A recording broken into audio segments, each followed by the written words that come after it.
wonderfully diverse people.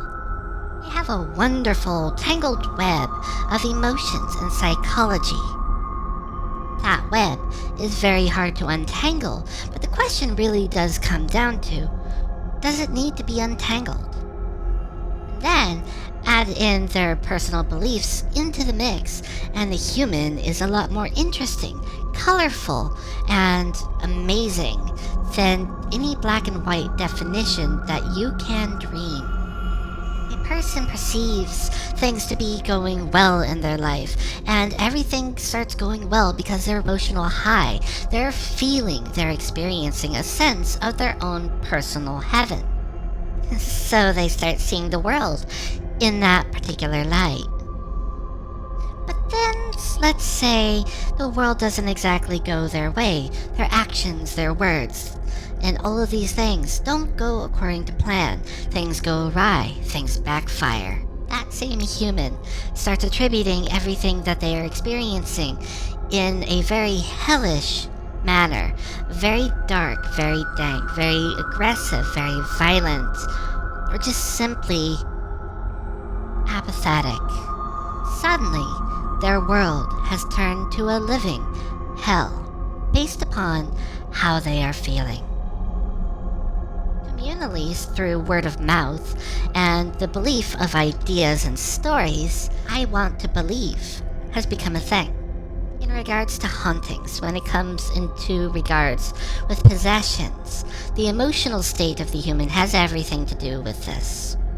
But we start looking at the physical factors, we start looking at the human themselves, we start looking at their emotional state, and yet things are still going on in the house, things are still going on in the world around them that the physical factors cannot explain, that these things cannot describe, quantify, or prove the existence of or debunk. Has the human lost their mind? Or is there actually something there? In instances like that, a person comes up to you and makes a claim of haunting, possession, or some form of spiritual encounter. Believe them, but be critical. Use discernment. Use critical thinking about the entire thing. What's actually going on here? What is the context? Ask all the W questions. Let's say a human is out in the woods and they're experiencing something out of the ordinary. Trees falling. Well, tree branches fall all the time. Tree leaves fall all the time. Footsteps in the middle of nowhere with no one else around.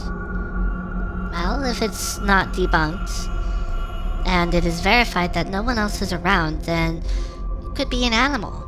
But what if there's no animal? Or what if the person is conducting a Ouija board session, and all of a sudden the planchette, the board, and things in the house begin to move on their own? There's no draft. There's nothing out of the ordinary that could potentially offer a mundane explanation into any of these things. You see, going out there and trying to find mundane reasons and all these physical, non-paranormal factors is one thing. But what happens when the physical factors, the mundane explanations, simply fail to explain the unexplainable?